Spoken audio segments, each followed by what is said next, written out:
In the kingdom of Adarin, the land was once so fertile that even weeds could feed a family. But that was before the reign of King Oba Karem. He was a ruler with a cruel philosophy. A full stomach makes a lazy man, he would say. An empty one makes obedience, and so, he built his power on the foundation of his people's hunger. With each passing harvest, the king's soldiers descended upon the villages like locusts. They took everything, leaving behind only dust and despair. They measured the grain, measured it again, and always took more than their share. When farmers pleaded, their protests were met with cold laughter. One year, they even seized the food meant for mourners at a burial. When a grieving father dared to object, the king had his tongue cut out. After that, a heavy silence fell over the land. The people learned that begging only brought more pain. While the kingdom starved, the palace granaries swelled to monstrous proportions. Mountains of rice, wheat, and corn were locked away behind iron doors, guarded day and night. Outside the palace walls, the grim reality of famine took hold. Children, their bellies aching with emptiness, sucked on stones to trick their hunger. The elderly, who had once tended the now barren fields, collapsed from weakness.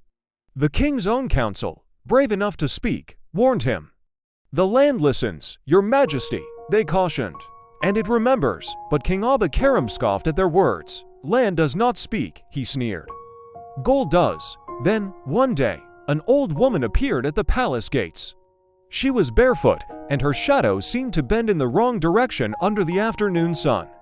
She carried a tiny calabash, holding just enough grain to feed a small child for a day. She offered it to the king. "This is all I have," she said, her voice steady. "Take it, but please, leave enough for my grandchildren to see tomorrow." The king looked down at the meager offering, a cruel smile playing on his lips. "Every drop feeds the ocean," he declared, snatching the calabash and emptying it into his vast stores. He took every last grain.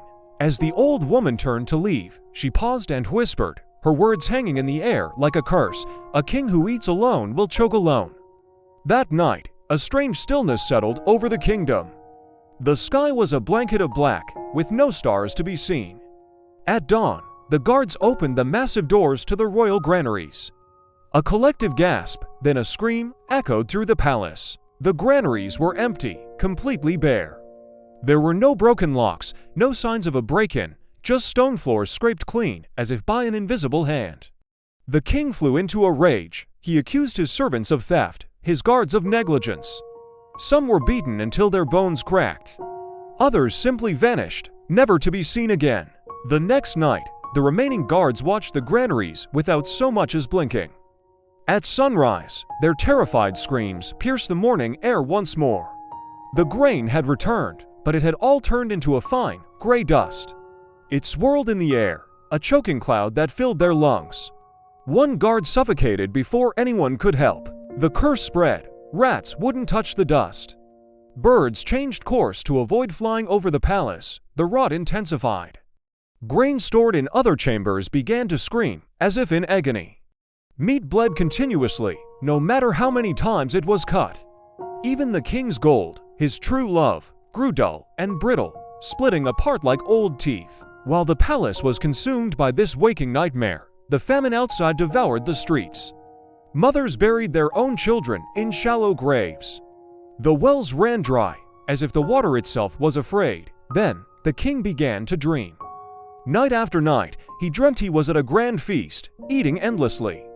But with every mouthful, the food turned to ash, packing his throat until he couldn't breathe. He would wake up choking, clawing at his own neck, screaming for water that brought no relief. Driven by terror, Oba Karem disguised himself as a commoner and fled his haunted palace.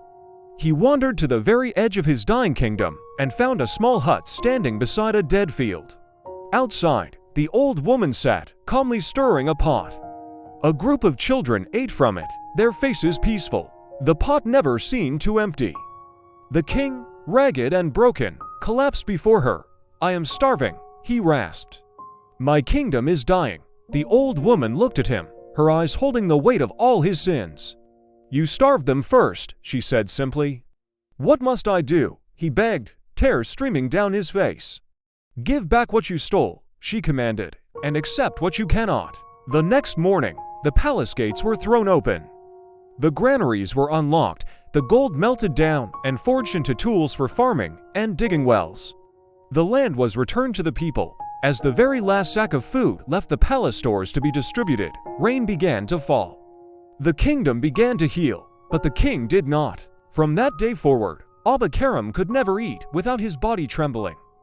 Food felt like gravel in his throat, his hands shook so violently he could barely hold a cup. He ruled justly for the rest of his days, a thin, hollow-eyed man, forever haunted by his own greed. And in the land of Adarin, the elders still passed down the story, and they always ended with the same words: greed always eats first. And it always eats the eater last. Thank you for watching. If you enjoyed this story, please like, share, and subscribe for more tales from around the world.